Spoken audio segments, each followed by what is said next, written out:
साथियों, जय भीम, जय भारत, जय संविधान।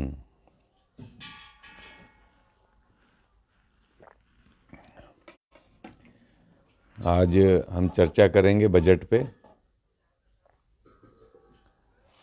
कल भारत सरकार ने संसद में आम बजट वर्ष 2023-24 के लिए पेश किया है। हमारे SC/STs के लोगों की किसी भी बजट में, भारत का आम बजट हो, भारत सरकार का, चाहे राज्यों के बजट हों, अभी राज्यों के बजट अभी पेश होंगे, अलग अलग राज्य के अपने सालाना बजट होते हैं, तो हमारे SC/ST के लोगों की, सक्रिय लोगों की, बुद्धिजीवियों की, नेताओं की मैंने रुचि कम देखी है बजट में। बजट पे ना वो चर्चा में शामिल होते हैं, ना उसमें सरकार से अपना हिस्सा मांगते हैं। तो आज हम बजट पे चर्चा करेंगे कि ये बजट, आम बजट 2023-24 का भारत सरकार ने पेश किया है, और आपको पता है कितने लाख करोड़ का बजट है? 45 लाख करोड़। और पिछला जो 2022-23 का जो एनुअल बजट था, पिछले वित्त वर्ष का, वो करीब 39,000 करोड़ रुपए से अधिक था। और अब पिछले साल से अब लगा लें तो 39,000 करोड़ रुपए से ज़्यादा, मतलब 6 लाख करोड़ रुपया का टैक्स इन्हेंसमेंट हुआ, और उसमें बजट में बढ़ोतरी हुई है।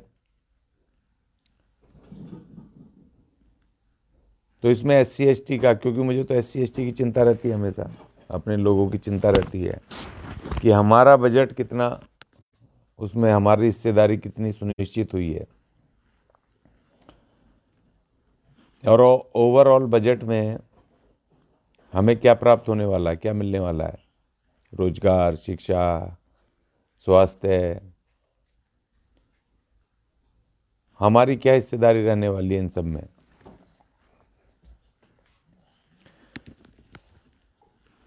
अभी आपको मैं जानकारी दे देता हूँ, बजट मेरे सामने है।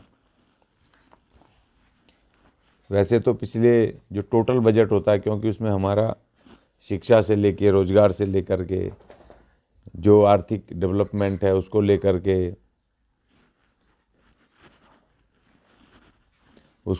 के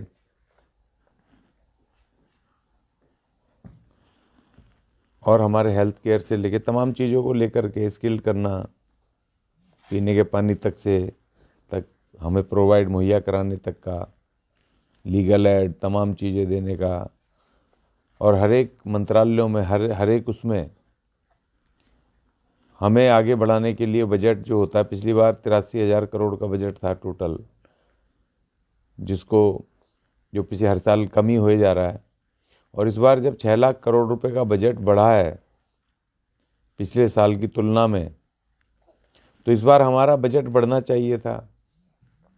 उसी आधार पे अब एक आंकड़ा आ रहा, बाकी बजट को छोड़ करके इन्होंने स्पेशल जो SC/ST अनुसूचित जाति का डेवलपमेंट के लिए 9,409 करोड़ रुपए कुल रखा है, और उसको ये बता रहे हैं कि पिछले वर्ष की तुलना में 22.5% के आसपास ये इसमें बढ़ोतरी है। और इसी तरह शेड्यूल ट्राइब के लिए 4,295 करोड़ रुपया, ये अलग से SC/STs के डेवलपमेंट के विकास के लिए ये रखा हुआ पैसा। अब इसमें हमारे 35 करोड़ लोग इस देश में नागरिक हैं SC/ST के। इन दोनों को भी मिला दें तो 14-15 हज़ार करोड़ रुपया टोटल बन रहा है। बाकी दूसरे मदों को छोड़ करके SC/ST के, तो इसमें कैसे होगा विकास, कैसे होगा, कैसे वो आर्थिक उन्नति, कैसे रोजगार मिलेंगे, कैसे स्वरोजगार मिलेंगे, कैसे आगे बढ़ोतरी होगी? और रहा सवाल दूसरा कि जो भारत सरकार ने ये बजट पेश किया, तो इसमें तो रोजगार जनरेशन कहीं दिखाई नहीं दे रहे। सरकारी रोजगार के ऊपर बात ही नहीं की गई है।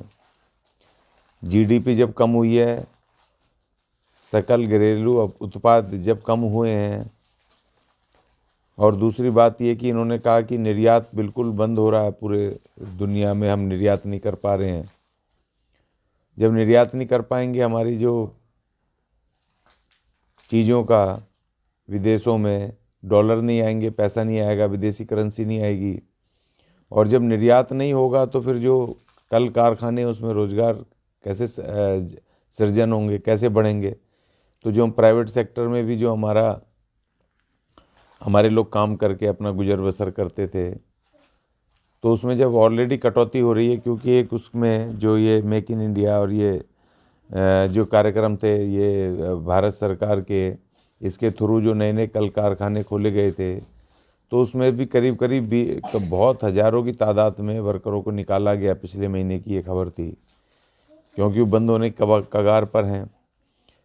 जब वहाँ पर एक सामान बनेगा और वो निर्यात नहीं होगा, ख़ास तौर पे विदेशों में, तो फिर वो भारत में तो ऐसी स्थिति है नहीं, क्योंकि यहाँ तो ठेकेदारी प्रथा ने लोगों का जो जो भारी संख्या में मजदूर है इस देश में संगठित क्षेत्र में, वो तो ठेकेदारी में काम कर रहा है, और उसकी एवरेज जो मासिक इनकम है वो 3,000 रुपये से लेकर के और 14,000 रुपये, वो भी 14,000 दिल्ली के जैसे शहर में। और जो दिहाड़ी मजदूर है उसको तो रोज़ दिहाड़ी मिलती भी नहीं है।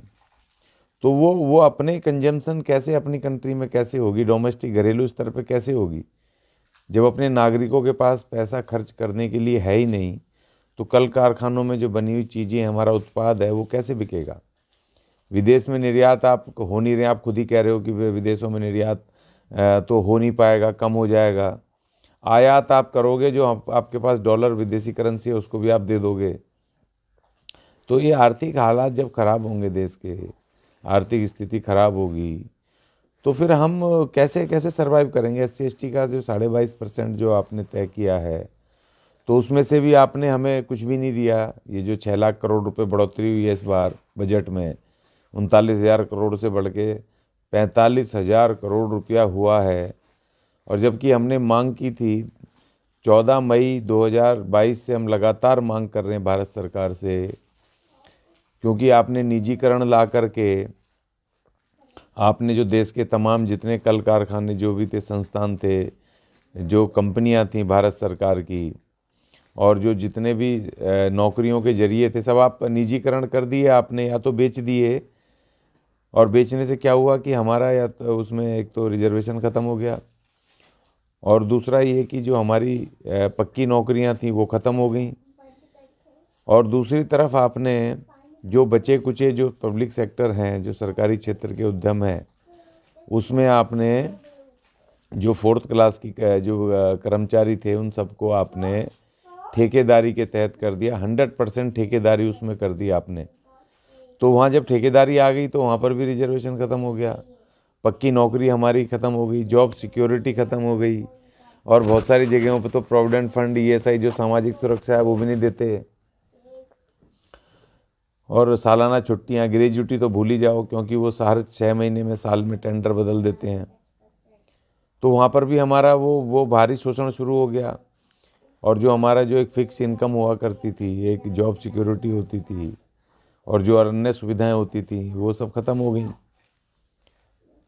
तो इस तरह से इस बजट में भी जब आप हमें हिस्सा नहीं दोगे, स्किल्ड करने से लेकर के और हमें व्यवसायी बनाने से लेके, हमें ज़मीनों का बंटवारा करना चाहिए, हमें आगे बढ़ाने के लिए स्पेशल प्रोग्राम लाने चाहिए, तो इस बजट में कहीं पर भी दूर दूर तक भी SC/STs के लिए स्पेशल प्रावधान नहीं है। उनके लिए, उनके अपलिफ्टमेंट के लिए, उनके आर्थिक विकास के लिए, और शैक्षणिक विकास तो छोड़ दो, क्योंकि जो बजट इन्होंने पिछली बार जो 80-90 हज़ार करोड़ रुपए होता था उसका बजट शिक्षा का, वो इन्होंने घटा के 38,000 करोड़ कर दिया, 32,000 करोड़ कर दिया था।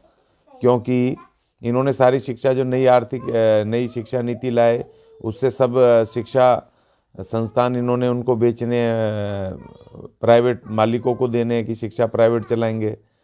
तो जब उसको चलाएंगे तो सरकारी बजट की ज़रूरत नहीं है, क्योंकि सब जब निजी हो जाएंगे सारे स्कूल। तो इसलिए उन्होंने 32,000 करोड़ किया था। अब इसमें 6 1000 करोड़ बढ़ा के 38,000 करोड़ करा, उसी में ये बाई बाई लूट रहे हैं। तो इसीलिए शिक्षा और हमारा रोजगार ये पूरी तरह खतरे में है, और हमारा जो आर्थिक विकास और शैक्षणिक विकास होना चाहिए था, जो संविधान ने इनकी ड्यूटी लगाई, वो पूरी तरह खतरे में पड़ गया है। अभी मैं देख रहा था बजट 2021-22 का, तो उसमें भारत सरकार ने 650 एकलव्य स्कूल आदिवासी इलाकों में खोलने के लिए प्रावधान किया था। भाई वो 650 स्कूल पिछले बार के जो आपने वादे किए थे वो तो पूरे नहीं हुए। मैं भी जाता हूँ बहुत सारे इलाकों में, महाराष्ट्र में, पालघर वगैरह आदिवासी इलाकों में, मैंने वहाँ कहीं चर्चा नहीं सुनी कि कोई स्कूल नया बना हो। पिछले साल बिल्कुल भी नहीं सुना। और अभी इन्होंने कहा कि जो 740 एकलव्य स्कूल खोल दिए हैं उसमें 38,000 ये टीचर और दूसरे स्टाफ भर्ती करेंगे। इन्होंने एक और ये लॉलीपॉप ये पकड़ा दिया है।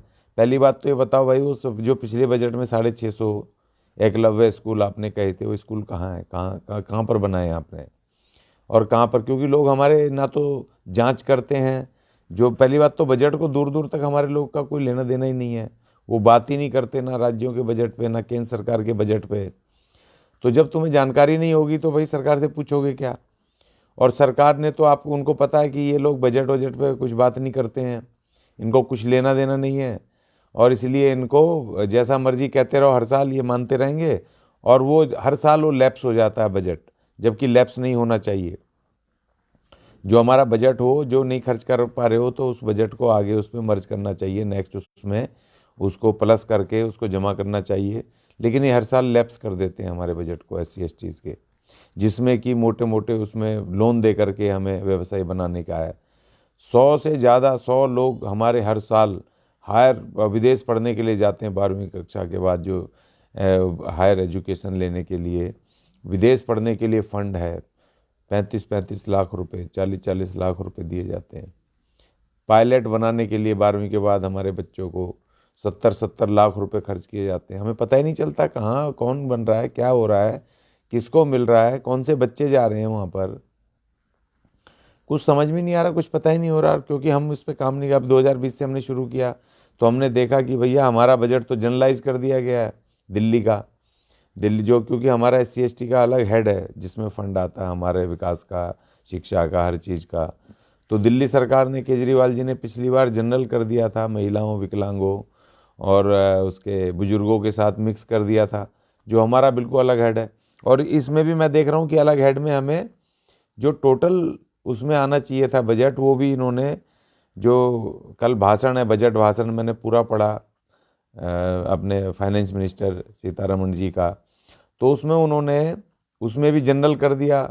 उसमें भी उन्होंने कहा बजट भाषण में भी कि जो सामाजिक वो है उनके साथ, जैसे महिलाएं हैं, वरिष्ठ नागरिक हैं, दिव्यांग हैं, उनके साथ ही हमें भी SC ST को उसमें जोड़ दिया।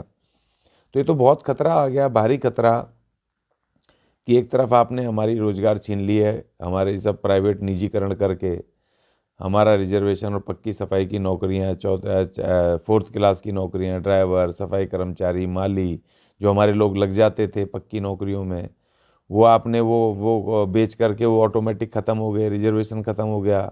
बचे कुचे ठेकेदारी पे कर दिए, ठेकेदारी में भी रिजर्वेशन ख़त्म, पक्की नौकरी ख़त्म, हमारे आय के साधन ख़त्म। इस देश में खेती की ज़मीन है नहीं हमारे पास, 99% लोगों के पास खेती की ज़मीन है नहीं हमारे पास, तो उधर हम खेती भी नहीं करके खा सकते। हमारे पास आधे % से भी कम लोगों के पास छोटे मोटे व्यापार हैं, व्यापार भी नहीं है हमारे पास कि चलो हम छोटे मोटे व्यापार करके अपना गुजर बसर कर लें, नौकरी नहीं है तो उधर खतरा हो गया। ठीक है, तीसरी तरफ ये जो बजट हमें देते थे वो बजट का इन्होंने जनरलाइज कर दिया, SC ST के हेड को धीरे धीरे ख़त्म करते जा रहे हैं और उसको जनरल बजट में मिक्स करे जा रहे हैं। जबकि भारत के संविधान ने आर्टिकल 330 से 342 तक हम विशेष अलग नागरिक होने का दर्जा हमें दिया है, और हमारे विशेष स्टेटस है और विशेष हमारे उसमें अधिकार हैं जो सुनिश्चित करें। और इनको जिम्मेदारी थी कि भाई इनको मुख्य धारा से जोड़ना है, शैक्षणिक, आर्थिक, ये सब विकास करके, तो वो भी हमारे नहीं दिखाई दे रहे हैं। तो हम जाएं तो जाएं कहाँ, अब हम क्या करें क्या नहीं करें। जिन राजनीतिक दलों को हम शक्ति दे रहे हैं, उनके वोट बैंक बन के, उनके कार्यकर्ता बन के, उनके नेता बन के उनको ताकत दे रहे हैं। वो पॉलिटिकल पार्टियां सत्ता में आकर के हमारे अधिकारों को ख़त्म कर रहे हैं और हमें दिखाई नहीं दे रहा है इसको कि किस तरीके से ये दोबारा से इसको ख़त्म करे जा रहे हैं। और देखिए एक और वो बात है इसमें शिक्षा और हेल्थ केयर का भी बजट इन्होंने कम कर दिया है। उसको भी बहुत इन्होंने वो उतना ही रखा है, क्योंकि इन्होंने प्राइवेट सेक्टर में देने हैं सारे के सारे। और तीसरी एक और जो बड़ी बात है, सबसे खतरनाक बात, इन्होंने 80 करोड़ लोगों के लिए 5 किलो राशन का, मुफ्त राशन का प्रावधान इन्होंने 12 महीने के लिए और जारी किया है। 5 किलो राशन में कैसे जिएंगे? 5 किलो राशन, 80 करोड़ लोग, 130 करोड़ में इसका मतलब 80 करोड़ लोग भुखमरी गरीबी रेखा के नीचे आ गए हैं। और इनको पता है कि अगर चुनावी मौसम है, 5 किलो राशन भी अगर नहीं दिया उनको तो विद्रोह कर देंगे वो, क्योंकि ये रोज़गार देने की स्थिति में नहीं है, रोज़गार दे नहीं पा रहे हैं। आप ये एक तरह से हमें मतलब वो 5 किलो राशन दे करके अपने वोट बैंक को साधने की साजिश है। इनको बताना चाहिए था कि हमने 80 करोड़ लोगों को रोज़गार दे करके उनको गरीबी रेखा से ऊपर लिया है, लेकिन ये खुद बता रहे हैं और बड़ा वाई लूट रहे हैं। और हम बड़े खुश होते हैं कि 80 करोड़ लोगों को सरकार 5 किलो राशन दे रही है मुफ्त, वो भी सड़ा हुआ राशन, जो कोई नहीं खाता वो राशन दे रहे हैं, वो उसको उनको दे रहे हैं। 5 किलो राशन में मैं कहता हूँ कि एक छोटा सा परिवार, 2 बच्चे, बीवी, पति, इसी को मान लो 4 लोग कैसे कैसे पूरे महीने भर खाएंगे, उसको कैसे जिएंगे उसमें? ये पूरी तरह मनुवाद को लागू करने की इनकी साजिश है, ठीक है ना। तो उसमें ये खतरे बड़े व्यापक आ गए। क्या हम फ्री के राशनों पर ही, फ्री के बिजली पानी पर और फ्री के राशन पर ही हम क्या वो रहेंगे क्या, निर्भर रहेंगे क्या? आप हमें दया पे रखोगे क्या? आप हमें रोज़गार, हमारा हिस्सा दे करके, रोज़गार, बजट, ये सब दे करके आप हमें क्यों नहीं, हमें 50-50 हज़ार, 60-60 हज़ार कमाने लायक बना रहे हो भाई? हम भी चाहते हैं, हम भी 100 रुपये किलो का आटा अपने बच्चों के लिए खिलाएं, हम भी उनको देसी घी, हम भी उनको दूध, उनको मक्खन से चुपड़ी हुई रोटियां खिलाएं, बेहतर खाने खाएं, ताज़े खाने खाएं, फल फ्रूट खाएं, जिससे हमारे बच्चों का शरीर बढ़े, दिमाग बढ़े, बढ़िया बढ़िया कपड़े पहने, हमारे घरों में भी डेकोरेशन बढ़िया बढ़िया हो, पेंट करें, अच्छे अच्छे सामान लेकर के आएँ, हम भी बिजली का बिल भरें इज्जत मान सम्मान के साथ, हम भी प्राइवेट इसको वहाँ को हॉस्पिटल में जाके, नर्सिंग होम में जाके इलाज कराएं अपने अपने बच्चों का, अपने परिवार का, मोटर गाड़ी खरीदें, तमाम चीज़ें करें। और इन्होंने मोटर गाड़ी से मुझे याद आया कि इन्होंने इलेक्ट्रॉनिक और हेल्थ केयर, उस पर ऑटो सेक्टर पे इन्होंने बजट कम कर दिया, वहाँ छूट दे दी है कि भाई आप कार तो खरीदो, मोटरसाइकिल खरीदो, इलेक्ट्रॉनिक चीज़ें खरीदो, मगर इन्होंने दूसरी तरफ जो रोज़मर्रा की ग्रोसरीज़ हैं, जिसमें आटा है, चावल है, दाल है, जो रोज़ खाने रोटी की चीज़ें हैं, उस पर इन्होंने पूर्णतः वो महंगाई को बरकरार रखा है। और वो और बढ़ेगी, कम नहीं होगी, वो और महंगाई बढ़ेगी, तेज़ी से बढ़ेगी। तो इस तरीके से इन्होंने जो चीज़ों को कम करना चाहिए था वो तो किया नहीं। अब इन्होंने एक चीज़ वाई लूट रहे हैं कि इन्होंने 5 लाख जो सैलरी, नौकरी, वेतन भोगी जो लोगों की जो वो थी, लिमिट थी 5 लाख की सालाना इनकम पर उनको टैक्स नहीं देना पड़ता था, उसको बढ़ा करके इन्होंने 7 लाख कर दिया, 2 लाख और उसमें लिया है। लेकिन एक आंकड़ा ये है कि सेंट्रल गवर्नमेंट के जो कर्मचारी हैं, वो कर्मचारी, जो टोटल कर्मचारी हैं उसके, वो 34 लाख 65 हज़ार हैं टोटल कर्मचारी केंद्र सरकार के। अब जनसंख्या कितनी है? 130 करोड़, जो 2011 के हिसाब से है, जो कि अब बहुत बढ़ गई है। अब 34 लाख 65 करोड़ लोगों में से भी, उसमें से भी आधे से ज़्यादा तो कॉन्ट्रैक्ट एम्प्लॉय होंगे, ठेके पे होंगे, परमानेंट एम्प्लॉय 20 लाख के आसपास ही होंगे। तो केवल 20 लाख लोगों को छूट दे दी आपने 130 करोड़ लोगों में से। और जो केंद्र सरकार, जो राज्य सरकारों में जो परमानेंट एम्प्लॉई हैं, कर्मचारी हैं, उनके उसमें जो 50,000 से ऊपर पगार ले रहे हैं, 45,000, 50,000, तब भी उसको 45-50 हज़ार भी लो तो 6 लाख की वो बनती है, चलो उनको भी मान लें। वो 1,30,1.5 करोड़ के आसपास एम्प्लॉई हैं, कर्मचारी, और उसमें से भी कच्चे कर्मचारी और ठेकेदार के कर्मचारी हैं। तो कितने लोगों को बेनिफिट मिलेगा उसका। और जब सैलरीड पर्सन है वो तो कमा रहे हैं भाई 60-70 हज़ार रुपये, तो उन पे ज़्यादा दया करने की ज़रूरत नहीं है। असली दया तो इन पे करनी है जो ठेके पे काम कर रहे हैं, जो बहुमत 50 करोड़ से ज़्यादा लोग इस देश में जो जो दिहाड़ी मजदूरी कर रहे हैं, जो जो नरेगा जैसी स्कीमों में साल के 2,000-3,000 रुपये कमा पाते हैं, जो ठेकेदारी में काम कर रहे हैं 5,000, 4,000, 6,000 रुपये में काम कर रहे हैं, तो उन पे दया करनी है। उनके लिए आपको रोज़गार की स्कीमें निकालनी है, उनके लिए रोज़गार बना रहे हैं। उनकी इनकम को आगे बढ़ाने के लिए आपको 20,000, 30,000, 40,000 की इनकम को बढ़ा करके उसको लाना, जिससे कि हमारा जो जो जो घरेलू उत्पाद भी हैं, सकल घरेलू उत्पाद भी हैं जो कारखाने फैक्ट्रियों में बन रहे हैं, उनको खरीद सके, परचेसिंग पावर आए, देश की आर्थिक उन्नति हो, देश बढ़े, समाज बढ़े। जब तक तमाम लोग आर्थिक उन्नत नहीं होंगे तो देश का आर्थिक ढांचा कैसे बढ़ेगा। उधर आपने चिंता बताई दी कि भाई विदेशी निर्यात तो बंद हो गया है, वो तो बिल्कुल बहुत कम के बराबर होगा। विदेशी आप निर्यात करोगे नहीं, विदेश से पैसा आएगा नहीं, विदेशी करेंसी आएगी नहीं, और उल्टा आप आयात कर करके जो है पैसा हमारे पास भारत का उसको और दे दोगे। तो ये बहुत ही झोल झोल वाला टेक्निकल चीज़ें हैं, मैंने मोटा मोटी चीज़ें आपको बताई है। और ख़ास तौर पे देश के गरीब मजदूर तो हैं ही खतरे में, लेकिन उनसे भी ज़्यादा गरीब मजदूर तो सबसे कमजोर जातिगत हम सताए हुए हैं।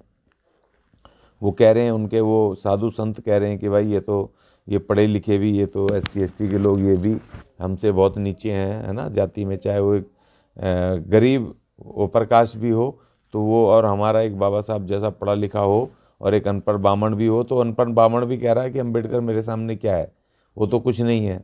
तो इसलिए इनकी वो मनुवादी मानसिकता की वजह से हमें SC ST के लिए ख़ास तौर पे ध्यान देना पड़ रहा है कि SC ST के जो अधिकार हैं, संवैधानिक अधिकार, वो खतरे में है पूरी तरह। तो मेरी अपील ये है कि भाई हमारे जो लोग हैं, नेता हैं, हमारे संगठन हैं, इस पूरे वर्ष बजट के ऊपर काम करेंगे। मैं ऐसी अपील करता हूँ। और जो हमारे जो सुन रहे हैं सदस्यगण, जो जिस भी संगठन में हैं, वो अपने संगठनों को, नेता को कहेंगे भाई संविधान पे और बजट पे चर्चा करो, क्योंकि इसमें इन्हीं दोनों में हमारा जो हित छुपा हुआ है। बजट किसके लिए? शिक्षा के लिए। बजट किसके लिए? रोजगार के लिए। बजट किसके लिए? आपके सामाजिक और राजनीतिक उत्थान के लिए। तो जब हम बजट पे, जिससे हमें शक्ति मिलनी है, जिससे हमें ताकत मिलनी है हर तरह की, तो उस पर हम बात नहीं करते, हमारे संगठन एक भी बात नहीं करता, नेता एक भी बात नहीं करता। और दूसरे ये कि दूसरी तरफ संविधान, जिससे हमारे फंडामेंटल राइट हैं, जिससे हमारा रिजर्वेशन, हमारा न्याय, हमारी स्वतंत्रता, समता और बंधुता, चारों चीज़ें जिसमें छुपी हैं, उस पर संविधान पे हम चर्चा नहीं करते हैं किसी भी हालत में। तो मेरी अपील है कि जितने भी साथी हैं जो मुझे देख रहे हैं, किसी भी संगठन में हैं, वो अपने इलाकों में कहीं पर भी उन संगठनों की मीटिंग बुलाएं और उनको बोलें कि भाई बजट पे और संविधान पे चर्चा करो। और जो हर हालत में होनी चाहिए, हर मीटिंग में संविधान और बजट पे चर्चा हो। इसी उम्मीद और अपील के साथ जय भीम साथियों, जय भारत, जय संविधान। और अगर ये वीडियो पसंद आए तो खूब शेयर करें, लोगों तक पहुंचाएं और अपने कमेंट लिखें, लाइक करें। धन्यवाद।